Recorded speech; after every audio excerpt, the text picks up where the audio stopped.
All right, thank you all for joining us for the Public Disability Health Committee Forum. My name is Liam Dackerney. I use he, him pronouns. Visual description: I'm a 30-something white male with sort of a flattish kind of button-down shirt.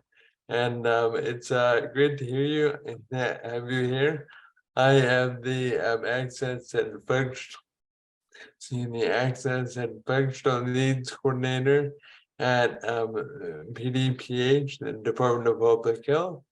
And yeah, we're putting together this presentation kind of in hopes of speaking to some emergency preparedness needs specific to the disability community, as well as some utility assistance resources as we go into winter, into the colder months, and of course some updates on monkeypox, MPX, and at COVID-19.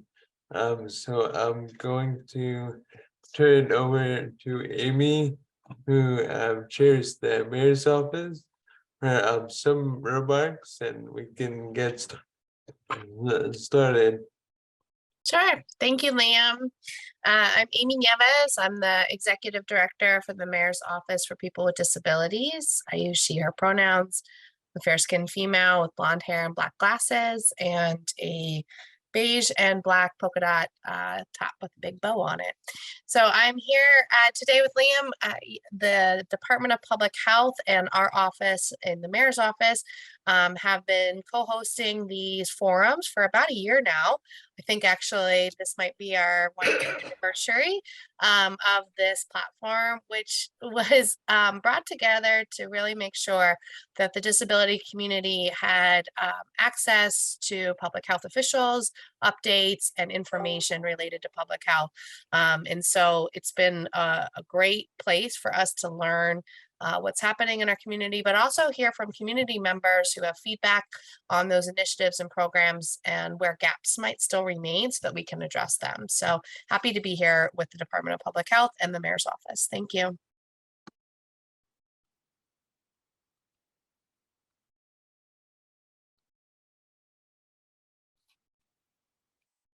And thanks so much, Amy. And before I get started here,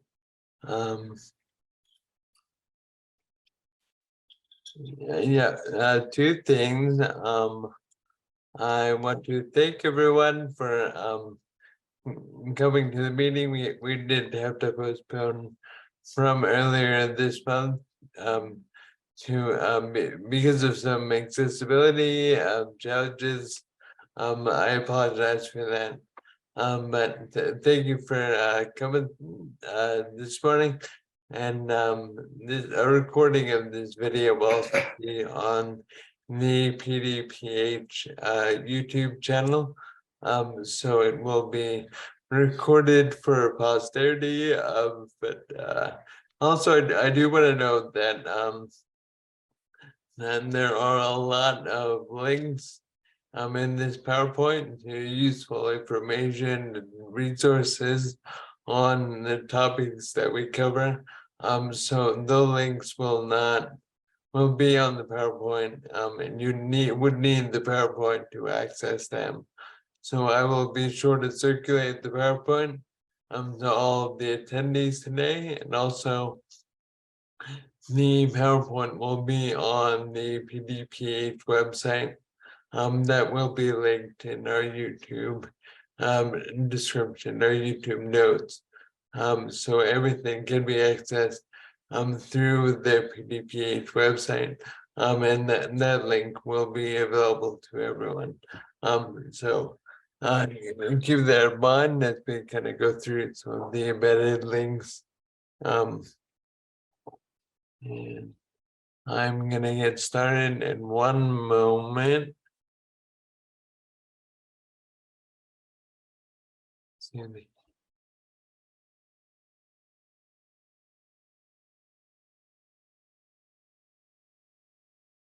All right. Yeah, so we can kind of kick things off. Yeah, as I said before, this is the Disability Health Forum. I'm working BT in public health preparedness at Philadelphia Public Health, and thank you all for coming. And yeah, so going over kind of some basics in emergency preparedness. There are kind of three steps, three kind of broad stroke steps that I want to go into. Those are outlined on ready.gov, and here are some other really great resources that are available if you want to kind of dig in deeper into any topic covered. There are yeah, I would really recommend just kind of doing a deeper dive at all these great resources, federal government ones and otherwise. Thanks. All right, so next, and get informed. Know what disasters could affect your area, which was should call for an evacuation, and when to shelter in place.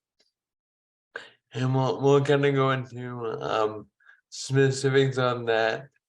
Oh, you know what? Before I go forward, I do want to note that if there are any accessibility challenges to this PowerPoint or this presentation, please let me know. Let us know in the chat, and we will be sure to fix that. And I will definitely have a moment at the end of the PowerPoint where anyone can ask questions, and if we do have the answers to those questions now, we can provide it. If not, I will definitely follow up with you at a later point. Just want to note that before going forward. So next we have the NOAA weather radio link. So more information on that service is here embedded in this link, and also a link to download the FEMA app to any mobile device that you have, and that would be sure to update you on whatever National Weather Service updates there are in your area. Also, I'm adding here that here's kind of a local link to updates that are available to Philadelphia specifically. If you have not signed up for Ready Philadelphia, I really recommend it. You can choose kind of what you would like updates about, which is a really cool service. So everything from road closures to sort of deeper emergency topics are covered here. So I would really recommend going to this link as well. And I do also want to note that, of course, all the embedded links here will be available to everyone, but feel free to Google any of these topics, and if for whatever reason you don't have access to the URLs, if you Google Ready Philadelphia, this will pop up.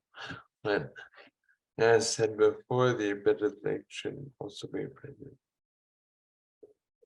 So before I go any further, this is a really cool sort of resource that PNDPH has produced, the health information card. So the health information card is a document that has vital health information about a person's health, allergies, important contact equipment, and communication needs. So this is a card that you print and fill out. And if you need help, we think that you should talk with your healthcare provider or another trusted person, and keep your card with you in your wallet or purse. And of course, have a copy in your emergency bag or kit, and we'll go into that later. But and this is a card that would be it kind of highlights information that may be useful to emergency responders if you're not able to kind of communicate all these things to them. So it's a really valuable resource that is available to everyone. And we'll go in here. Here my friend Minnie Mouse has filled out this health information card. And you can see her email and number. These aren't actually Minnie Mouse's contact information, but you can see she's allergic to shellfish and has diabetes. And here are some emergency contacts that we'll go into later. But they are, a really valuable information. If needed. And here is the back of the card, detailing all the medication. Well, I hope that we did not lose ASL. So please let me know if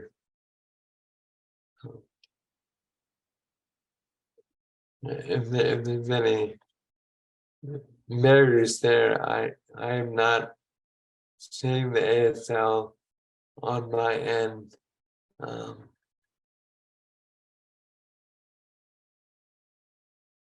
All right. Liam, I'm here. I am Spotlit. I'm here. Okay. You're not showing up for me. I'm not really sure why. It could be your settings for you, Liam, in your Okay. view, because you're also sharing your screen. All right, gotcha. As long as everyone else can see. Yep. Yeah, so Yes. right, I'm sorry about that. Yes, so here are some medications. Now Minnie Mouse is on, and you can see the equipment and supplies. Minnie Mouse has a nebulizer. And these are all really useful things to have written down in the case of an emergency. So make a plan is our next step. Create a disaster support network in a form that where you keep your supplies. You may not be able to communicate in the case of an emergency, so it's really important that you have a network. Talk to your doctor about how to keep your equipment running in a power outage. If this depending on what your situation is, wear a medical alert tag or bracelet. As it was kind of best practice. Fill out a health info card as mentioned previously, and keep a list of the nearest medical facility and accessible transportation. And then here I did also want to go into something about benefits.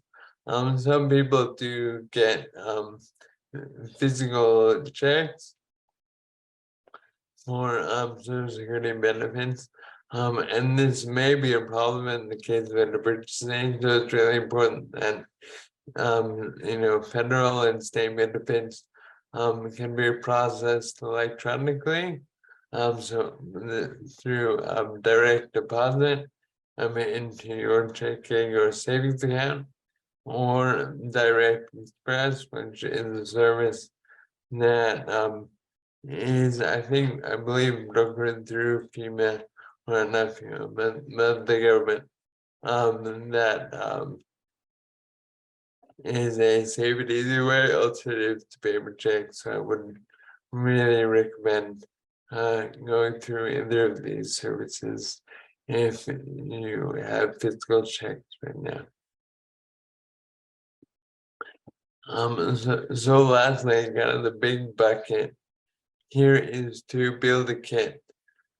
So I'm gonna kind of brush strokes go through some general tips on what is relevant, and then dig into specific disability situations. I think the real one of the big issues can I go through, you know, emergency preparedness for disability, is that, you know, because the disability landscape is so wide, it's really hard to you know, kind of drill down on one specific situation. So definitely I would recommend just picking out what parts of these things are right for you, what makes the most sense for your situation. And of course, this is not an exhaustive list.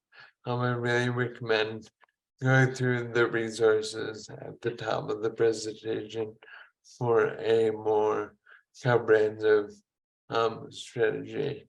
All right, so with that being said, and keep at least 3 days of food, water, and prescription medicines with you. So that's kind of the baseline. Think around having 3 days at least of these things in your kit. Include extra eyeglasses, contacts, hearing aids, and batteries. Depending on what you use here, and of course a backup supply of oxygen if you use an oxygen tank, and a completed health info card. Remember, Minnie Mouse's emergency contacts and relatives or friends and other important numbers. So Donald Duck, Mickey Mouse, and all the and her doctor as well. All right, so a little more about general supplies. So a list on the style and serial number of medical devices, including special instructions for operating equipment if needed. This is of course really valuable if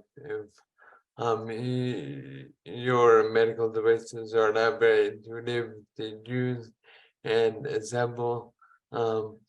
Copies of your insurance cards, your Medicaid, Medicare, and these cards should be in your kit. And then pet food, extra water for your pets, a collar with an ID tag, and medical records and other supplies for your service or support animal. And here we have a link to the redknee.gov website with more information there.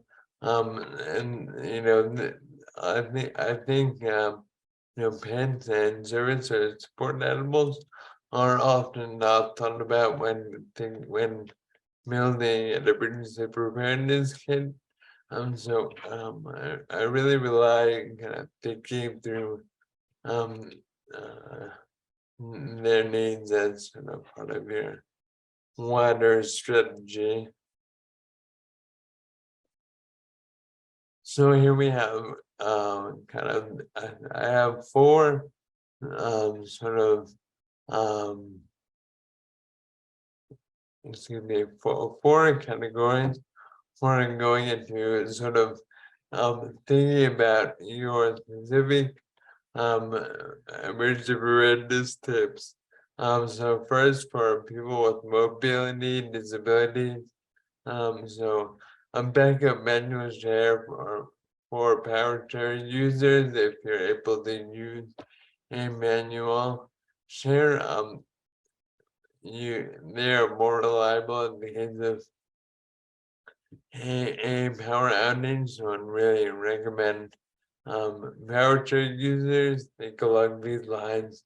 Of course, having an extra battery when you know, for power chair, but also across the board, it's sort of a best practice. They're not totally out of batteries. With one, a patch or repair kit for flat tires, an extra inner tube and air pump for people with pneumatic tires. If you do have pneumatic, an extra mobility device such as a cane or walker. So these are like broadly about other devices. If you do you use them and then communicate with your neighbors who can assist you to evacuate the building if needed. So next we have tips for people for the deaf or hard of hearing community. So we have recommend a weather radio with text display and flashing alerts. I found a few of these on Amazon, but I would recommend sort of everyone see through this deeply. Extra hearing aid batteries if needed, and if that is relevant to you. Pen and paper in case you have to communicate with someone who does not know sign language. A battery operated lantern for communication by sign language when the electricity is out and then it's dark. And then consider having a communication board. We have developed a communication board, PDPH has, along with Temple IoT. So this is a link, I believe I included the link to our blog post about the communication board. And that kind of goes through steps there and links to the actual board. And a video is also there to make your board more accessible if that is relevant to you. So I really recommend going through this link as well. And then tips for people who are blind or have low vision. So make an emergency supplies with braille labels or large print. Pretty intuitive. Keep a list of your supplies and where you bought them on a portable flash drive, or make an audio file that is kept in a safe place where you can access it. And keep communication devices for your particular needs, such as a braille or a double-line communications device. And lastly, tips for individuals with intellectual or developmental disability. Keep devices charged and loaded with videos and activities. Include sheets and twine or a small pop-up pen. This is to decrease the visual stimulation. And then consider having a communication board, as mentioned before. Noise canceling headphones are important, and also covered snacks. If any of these are relevant to you. I do also want to note that so these resources may be available at PDPH shelter, but we definitely recommend everyone trying to have as many of them as possible, not to rely on the resources that we are able to provide. Yeah. But,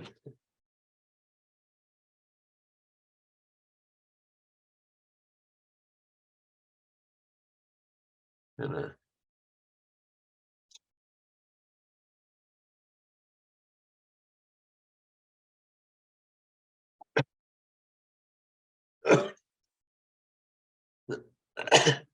me. Uh, when I'm done coughing, I can talk about utility assistance programs. These are resources that are available to all Philadelphian families that may have issues covering heating or power. No, I want to go into these things now.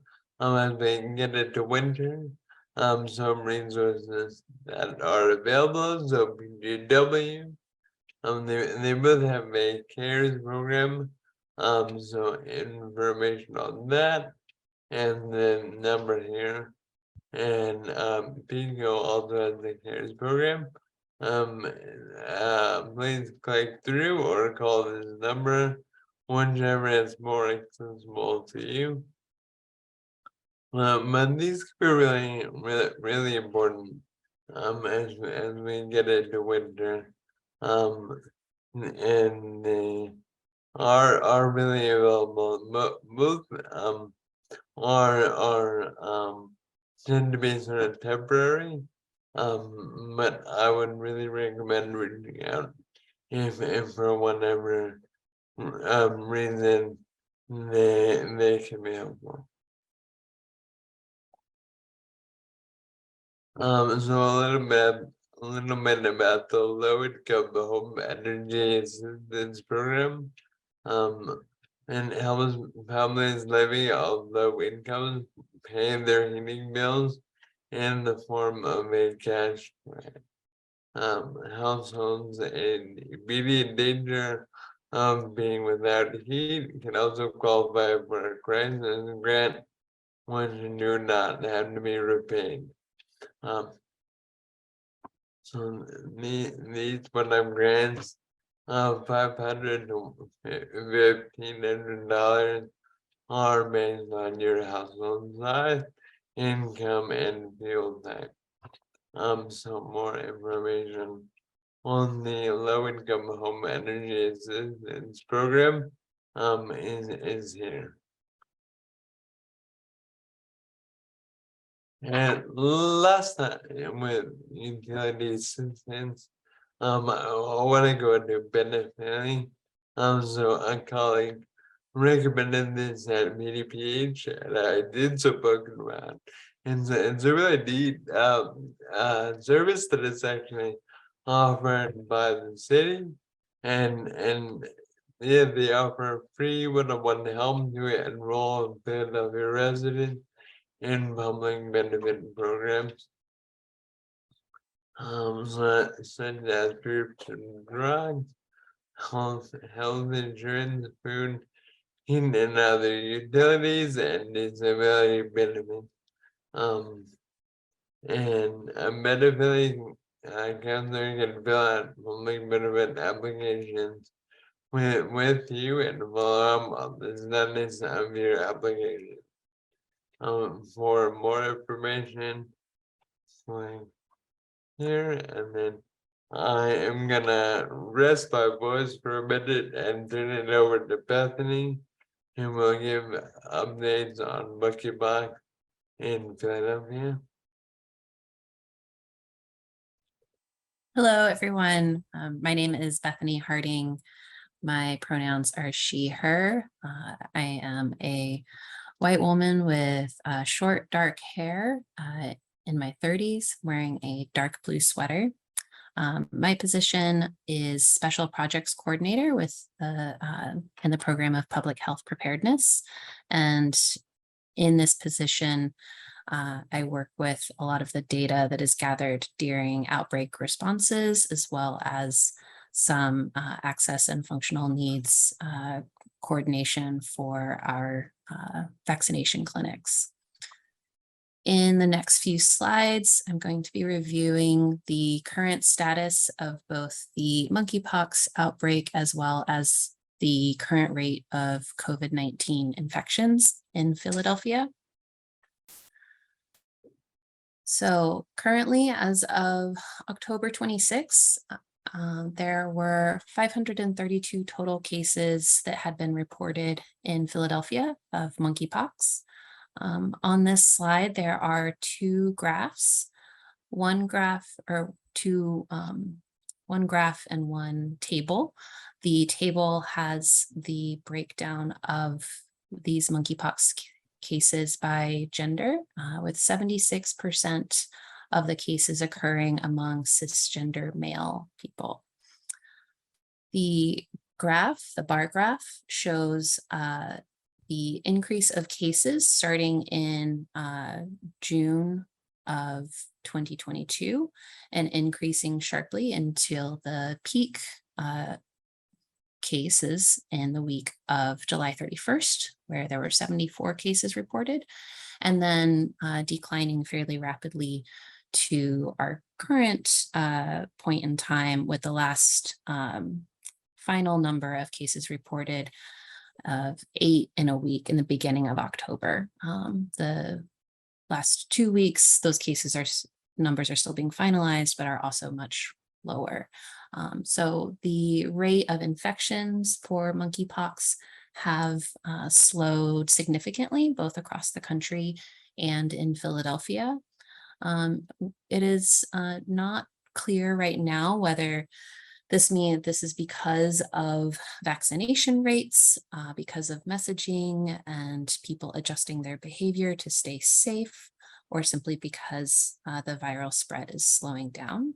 Either way, it doesn't mean that the outbreak is over. So it's still important for people at risk to get vaccinated, get their second dose as they are eligible, and engage in safe practices. So on the next slide, there's some information about getting vaccinated if you are interested. This is especially important for those who are among the at-risk populations, which include gay, bisexual, transgender, non-binary persons, men who have sex with men or engage in sex with anonymous or multiple partners, and particularly populations that are disproportionately affected by the monkeypox outbreak, including Black and African American residents. So there is a form you can fill out. This is found at the link here on this slide. It's bit.ly/MPX vaccine interest. And this will help us connect you to a vaccination provider. And you can also get assistance for filling out this form by calling the number or emailing the email listed here. And folks who are more at risk with compromised immune systems are definitely encouraged to consider vaccination. So next, I will cover the current status of COVID-19 in Philadelphia. As of October 24th, we are seeing an average new number of cases each day of 169. The total hospitalizations as of October 24th was 188. And the CDC has determined the community risk level is medium. This means that there's been less than a 50% increase in cases in the last 10 days. At this community risk level, masks are strongly recommended in indoor public settings. And if you are at high risk for severe illness, please talk to your healthcare provider about what other precautions may be good to take. Some other recommendations for prevention and health preparedness as we enter into the winter season. You may be eligible for Evusheld, which is a option for preventing the COVID-19 infection. And you can also talk to your healthcare provider or use the CDC's COVID-19 booster tool, which we have linked in this slide, to determine if and when you are eligible for a booster and when to schedule the next one in order to stay up to date. And we also recommend getting a flu vaccine as we enter into this season, and there's more indoor activities, and as the increase in kind of viruses and things are going around, it's good to be protected. So talk to your healthcare provider, your doctor, about what is the best option and the best timing for you. And the other resource or option that we want to make sure that folks know about and talk to their doctors about is Paxlovid, which is an antiviral therapy. If you do contract COVID-19, this has been shown to reduce the risk of hospitalization among older adults and those with certain underlying conditions such as asthma, kidney, liver, and lung diseases, some forms of diabetes, cerebral palsy, intellectual and developmental disabilities, and spinal cord injuries. So definitely recommend speaking with your doctor if you think that could apply to you and you would like more information. If you are looking for a place to receive the vaccine, there are a couple of different places to look and see where it may be available. You can go to phila.gov/vaccine or vaccines.gov or call 311 if that is a better resource for you. These all provide information about where to receive a vaccine outside of your home. If you are interested in receiving an in-home COVID-19 vaccine, this is available to those who are 12 and up. And that is available through the link bit.ly/homebound-vaccine-PHL or through calling 311 or the other number listed here on this slide. And also want to make folks aware that health insurance companies are required to reimburse up to 8 test kits per month for each individual on the health insurance plan. So if you would like more information about how that works, there is a link here to the government's website about COVID-19 test kits, reimbursements, and those policies based on what type of insurance you have. So please see that link for more information about receiving, buying, getting reimbursed for COVID-19 test kits and having those available for yourself and your loved ones. All right, so thank you all for joining us today. I think well, it looks like we're finishing up a little bit early. And I'm gonna stop sharing. Hold on one second.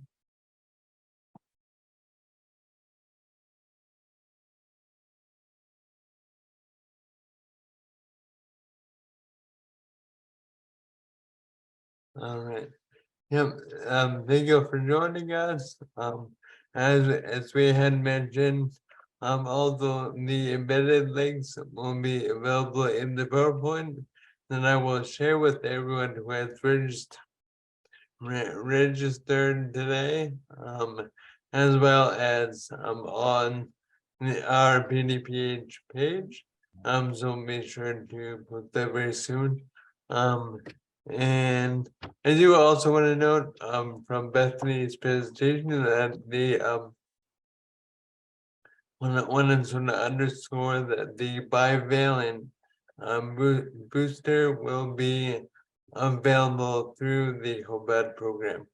So this is the new booster that is for the new variants of COVID that has recently been approved and come online, that would be available through the HOBAD program.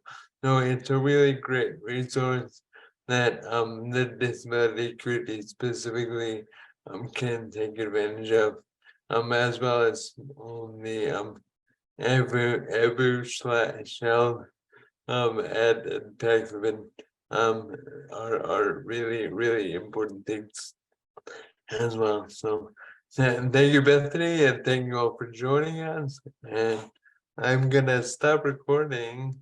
But please stick around if you have any questions that we can talk about. But thank you.